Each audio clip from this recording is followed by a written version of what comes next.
வணக்கம். அன்பான உனக்கு எனது அன்பு வணக்கம். சொல்லுங்கம்மா. ஐயா, நம்ம வாழ்க்கையில எவ்வளவு இறப்பை பார்த்து கடந்து வந்துட்டே இருக்கும்.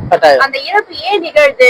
நம்ம இங்க பிறந்திருக்கோம், வெறும் இங்க இந்த வாழ்க்கைய வாழ்ந்துட்டு இறந்துட்டு இந்த மாதிரி போகிறதுக்காக இந்த வாழ்க்கை இல்ல. இந்த இறப்பை பார்த்து நம்ம எப்படி மறந்துடுறோம்?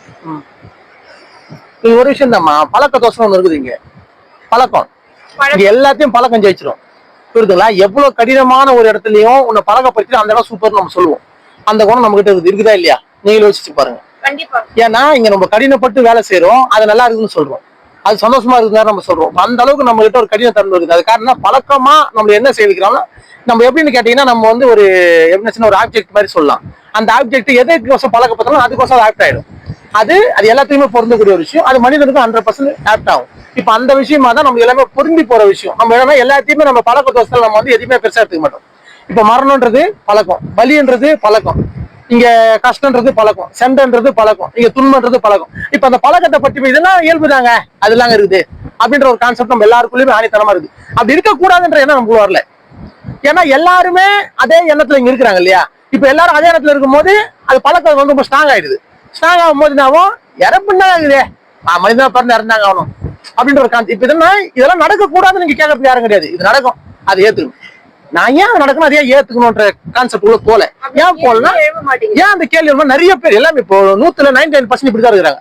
ஒரு பர்சன்ட் ஏதோ ஒரு பேச்சு பேசுது, ஆன்மீகம், இறைத்தன்மை, கடவுள் நம்ம வந்து ஒளியாம ஏதோ ஒரு விஷயத்த பேசுறது, மீறி யாரும் பேசல. இப்ப அதனால இவங்க தான் நிறைய இப்போ அதிகமான குவான்டிட்டி இவங்க தான் இருக்கிறாங்க. இப்ப இவங்க பேசிதான் எடுக்கணும். எது சரியில்லைன்னாலும் அது அதிகமா இருந்தா அதோட பேசிதான் கேட்கப்படும். இது இயல்பு தானே. நீங்க எவ்வளவு ஒரு தவறு எது பண்ணாலும் சரி, கும்பல் அதிகமா சேர்ந்து அந்த பக்கம் பேசினாங்கன்னா அந்த பக்கம் நியாயமா மாறிடும். அதே கான்செப்ட் தான் இது. பழக்கம்னு ஒரு விஷயம் இருக்குது, நம்ம எல்லாத்துலயும் பழக்கப்பட்டு வரும். அந்த பழக்கத்தினால நம்மளுக்கு மரணம் வரும், முதுமை வரும், நோய் வரும், வலி வரும், துன்பம் வரும் தெரிஞ்சா கூட மீண்டும் மீண்டும் இந்த லைஃப் நம்ம ரன் பண்ணிட்டே இருக்கணும். காரணம் பழக்க தோஷம். ஆமா, இப்படிதான் இருக்கணும். ஆனா அந்த பழக்கத்தை மாத்த முடிஞ்சு நீ மாத்தீங்கன்னா மாறும். ஆனா நீ பழக்கத்தை நீ மாத்திக்க ஐடியா உன்ட்ட இல்ல. காரணம் நம்மளுக்கு அன்றாட சூழல் கடினமா இருக்கு. அதை நோக்கி ஒருத்தர் நேரம் சரியாது. நான் எங்க பழக்கத்தை மாத்த சொல்றது புரியுதுங்களா? ஆனா நீ அன்றாட வாழ்க்கையோட சூழலை வந்து நீ மாத்திக்கணும். எப்படி மாத்திக்கணும்? எல்லாரும் மாதிரி வாழாம புதிதா ஒரு வாழ்க்கை. புதிதான ஒண்ணும் கிடையாது. பிறருக்கு எதாவது ஒண்ணு நம்ம ஹெல்ப் பண்ணணும், பிறர் வழியை நம்ம வழியா உணரணும், நம்ம அன்பு செய்யணும், நம்ம கருணை செய்யணும், பிறருக்கு நம்ம ஹெல்ப் பண்ணணும், பிறருக்கு நம்ம என்ன கொடுக்கணும், பிறர் நல்லா இருக்கணும்னு நினைக்கணும், பிறர் நல்லா சந்தோஷமா இருக்கணும். இந்த எண்ணங்கள் நமக்குள்ள வரணும். இந்த எண்ணங்கள் வந்தா உன்னால பழக்கத்தை விட்டு மாற முடியும். இந்த பழக்கத்தை விட்டு ஏன்னா ஏன் மாற முடியாதுன்னா, இந்த எண்ணம் தான் பழக்கத்தை மாற்ற முடியும். இந்த எண்ணம் இல்லாம உன் பழக்கத்தை நீ மாற்ற முடியாது. பழக்க தோஷத்தை மாற்றணும்னா, பழக்க தோஷத்தை மாற்றது ரொம்ப கஷ்டம். ஆனா அதை மாற்ற முடியுமானா முடியும். அது உன்னோட கருணையினாலே, அன்புனாலேயும், பிறரு நல்லா இருக்குன்னு நினைக்கிற ஒரு குணத்தினாலேயும் அது மாறும். மாறாத நம்ம கட்டாயம் மாறும், அது சந்தேகமே வேண்டாம். நீங்க இந்த செயலுக்குள்ள நீங்க வந்து செயலை செஞ்சு பார்த்தீங்கன்னா தெரியும். உன் கூட இருக்கிற நபர் மாறுவாங்க, உன் வாயில இருந்து வந்த வார்த்தைகள் மாறும், நீ சாப்பிட்ட உணவு மாறும், நீ இருந்த இடம் மாறும், உன் ஆடைகள் மாறும், உன் ஆபரணங்கள் மாறும், எல்லாமே உன் சிந்தனைகள் மாறும், எல்லாமே மாறும். அது எப்ப மாறும்? நீ ஜீவகாரணி செயல் செய்யும் போது மாறும். அது செய்யாம இருந்தா மட்டும் மாறது கஷ்டம். சுத்தி சுத்தி அதுக்குள்ளேயே தான் கொண்டு போகும். ஏற்கனவே பழக்கம். ஏன்னா கருணைன்ற ஒரு செயல், அது அன்புன்ற ஒரு செயல்கள் நீங்க போய் மாறதான் செய்யும். இப்போ நீ சரியான ஒண்ணுமே இல்லை, ஒரு வேலை செய்யறோம், வேலையை வந்து நீ ரொம்ப சூப்பரா ரொம்ப பர்ஃபெக்டா செஞ்சு என்ன நீ போஸ்டிங் மாதிரி போயின்னு இருப்ப. நீ ஆவரேஜா செஞ்ச என்ன சுத்தி அந்த கம்பெனிலேயே வட்டாச்சுன்னு இருப்ப. சிம்பிள் தான். ஆனா நீ அதையும் சூப்பரா பர்ஃபெக்டா பண்ண அந்த கம்பெனில மேல் போஸ்டிங் வேற கம்பெனி உனக்கு கூடுவாங்க. உனக்கு ஏன்னா நீ செம்மையா செய்ய எல்லாம் சொல்லுவான், சூப்பரா செய்வார், செம்மையா செய்வார் சொல்லும் போது அவர் ஒரு கம்பெனி சொல்லும் போது அப்ப அந்த கம்பெனி கூட்டு போகலாம், அவர் வரானு சம்பளம் எக்ஸ்ட்ரா கொடுத்து வரப்போறாங்க. இதே கான்செப்ட் தான். நீ சரியான ஒரு பர்சனா நீ மாறும் போது என்ன ஆகும்? சூழல் மாறும், மாறும் போது இடம் மாறும், இடம் மாறும் போது அங்கே நபர் மாறுவாங்க, வார்த்தைகள் மாறும், உன் உணவு மாறும், உன் சிந்தனைகள் மாறும், உண்மைதானே? உன் ஆடைகள் மாறும், எல்லாமே மாறும். அப்ப மாறும்போது நீ உயர்ந்து உன்னோட தன்மை தாண்டி அப்ப நீ மாறும் போது ஆட்டோமேட்டிக் பழக்கத்தை கூட கொண்டு வர முடியாது. பழக்கம் எங்கே நின்றுடும்? புது பழக்கம் மட்டும் தான் உங்களுக்கு டிராவல் ஆகும். ஆக மொத்தம் பழக்கம் விட்டு தானா போயிடும், இல்லைன்னா போறது கஷ்டம். இது எல்லாத்துக்குமே சாத்தியம். எல்லாத்துக்கும் நீ மாற்றம்னா எல்லாத்துக்குமே இந்த ஒரு விஷயத்தை நீ மாத்தி சிந்திச்சனா பழக்கத்தை மாத்திக்கலாம். ஆனா நீ இங்க எப்படி சுத்தி சிந்திச்சாலும் நீ உலகில் வாழ்க்கைக்குள்ள சிந்திக்க முடியும். நீ ஒரு வேலைக்குன்னு போனாலும், ஒரு பெரிய படிப்பு வச்சாலும், ஒரு இன்ஜினியர் என்ன ஆனாலும் சரி, நீ இந்த உலகில் சுத்த முடியும். ஏன்னா நீ அதை முடிச்ச உடனே ஒரு ரெஸ்ட்ல நீ சினிமாவுக்கு போறேன், நான் பார்க்குக்கு போறேன், நான் பீச்சுக்கு போறேன், நீ அங்க போறேன், ஃப்ரெண்ட்ஸோட வீட்டுக்கு போறேன், ஃப்ரெண்ட்ஸ் நம்ம வந்து வீட்டுல ஃபங்க்ஷன் வெளியே போறேன், இதுக்குள்ள நீ போயிட்டாலும் நீ திரும்பி உலகிற்குள்ள வந்துருவீங்க தானாவே. இதுவே நீ வந்து ஒரு கருணைக்குள்ளேயே அன்புக்குள்ளேயே நீ போயிட்டேன்னா நீ தேவையில்லாத வீண் செலவு பண்ண மாட்டேன். உண்மைதானே? தேவையில்லாத ஒரு படத்துக்கு போறேன், பீச்சுக்கு போறேன், நீ போக மாட்டேன். ஏன்னா அங்க என்ன இருக்குதுன்னு உனக்கு தெரியும். அங்க போனா ஒரு கஷ்டம் வழிதான் பாரு, அங்க எங்கப்பா சந்தோஷப்படுது. அப்புறம் அங்க போய் எப்படி சந்தோஷப்படுங்க? நான் அங்க போறேன் அப்படின்னா நான் ஒரு உணவு வைக்கிறதுக்கோசம் போகணும். இல்ல எதனா நான் கத்துக்கோசம் போறோம். நான் அங்க போயிட்டு நான் சந்தோஷமா இருக்கு சந்தோஷமா இருக்கு எங்க என்ன இருக்கு. இது இப்ப நம்ம போடுறோம். இப்ப இந்த பீச்ல எவ்வளவு பேர் இறந்துருக்காங்க நம்மளும் பாக்குறோம். ஆமா தானே? இங்க எவ்வளவு உயிர் இப்ப மீனை பிடிச்சி கரைக்கணும். அதுல இருந்து ஒரு உயிரெல்லாம் வழியில வந்து இங்க விழுது. இப்ப இந்த ஓயாத அடிச்சுட்டே இருக்குது. அதுக்குன்னு அடிக்கணும் ஆசையா சொல்லுங்க பார்ப்போம். அப்ப அதுக்கு வேணாம் நிறுத்தணும்னு ஆசைக்குது, முடியல, பழக்கம் ஆயிடுச்சு. பழக்கத்தோசம் செய்யுது, நிறுத்தணும்னு ஆசைப்படுது. ஆனா பழக்கத்தினால இது ரீவெண்டா பண்ணினே இருக்கு. இங்க எல்லாமே ரீவெண்ட்ல போகுது. எப்படி போகுது? எல்லாம் பழக்கத்தினால போகுது. மீண்டும் மீண்டும் மீண்டும் மீண்டும் சுழற்சி நடக்குது. அந்த சுழற்சி பழக்கத்தால சுழற்சி நடக்குது. எல்லாத்துக்குமே பழக்கத்தை மாத்திக்கணும்னு ஆசைக்குது. ஆனா பழக்கத்தை எப்படி மாத்தணும்னு தெரியல. ஆனா எல்லாத்துக்கும் அன்பு வந்தா பழக்கம் மாற்ற முடியும். அந்த அன்புன்றது நம்ம ஒரு மனிதனுக்குள்ள அதிகமாகும் போது அந்த மனிதன் மூலியமா அனைத்துக்குள்ளே அந்த பழக்கத்தை நம்ம கொடுக்க முடியும். அன்புன்ற ஒரு விஷயத்தை அது அதிகமா கொடுக்கும் போது எல்லாமே இங்க பழக்கத்துக்குள்ள வரும். எல்லாத்துக்குமே அந்த பழக்கம் வரும். இந்த போன் பேசுமா, நம்ம போன் பேசுது இல்ல, போன் பேசுவோம், எல்லாமே பேசுவோங்க. எல்லாத்துக்குள்ளே அந்த உணர்வு இருக்குது. எல்லாத்துக்கும் ஆசை இருக்குது. எல்லாத்துக்கும் இறைவன் ஆசை இருக்குது. எல்லாத்துக்குமே ஒரு பெரிய அறிவாளி ஆகணும் ஆசை இருக்குது. அனைத்துமா ஆகணும்னு ஆசை இருக்குது. எல்லாத்தோட சந்தோஷம் பெறணும்னு ஆசை இருக்குது. அப்ப அந்த ஆசை நிறைவேறணும் அப்படின்னா நம்ம அன்புக்குள்ளேயும் கருணைக்குள்ளேயும் வரணும். பிறருக்கு அந்த ஆசை இருக்குது இல்லையா? பிறருக்கு துன்பத்தை நீக்கணும்ன்ற ஆசை உனக்குள்ள வந்தா உனக்கான ஆசை நிறைவேறும். உனக்கான பழைய பழக்கங்கள் தானா மாறும். இல்ல அந்த பழக்கங்கள் மாறாது. இப்ப அந்த பழக்கங்கள் மாறணும்னா என்ன பண்ணணும்? நம்ம கருணையா தான் நம்ம அன்பா இருக்கணும்.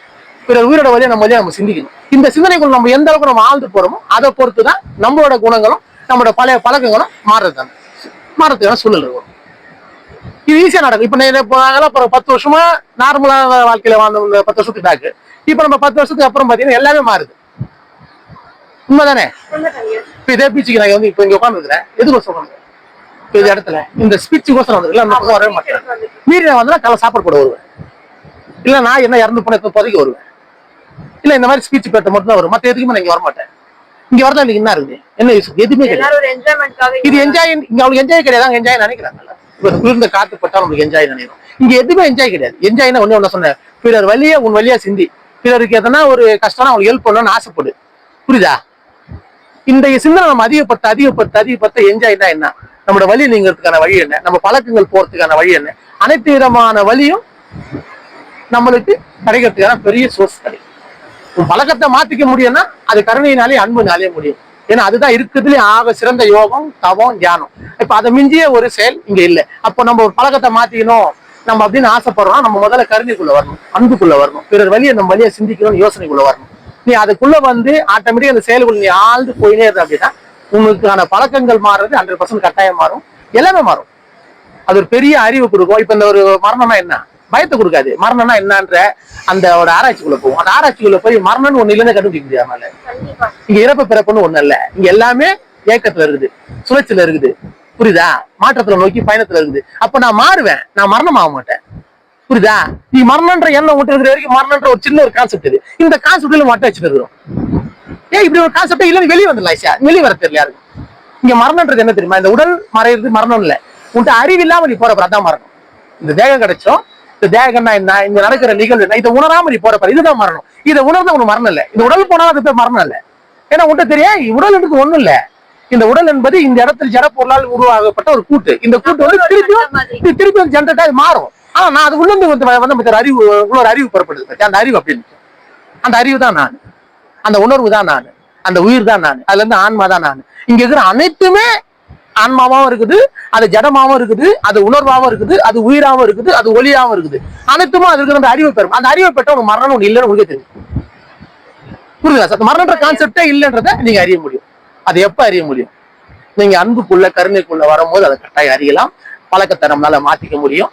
பழக்கத்தை மாத்திக்கணும், அனைத்துமே இங்க மாறும்.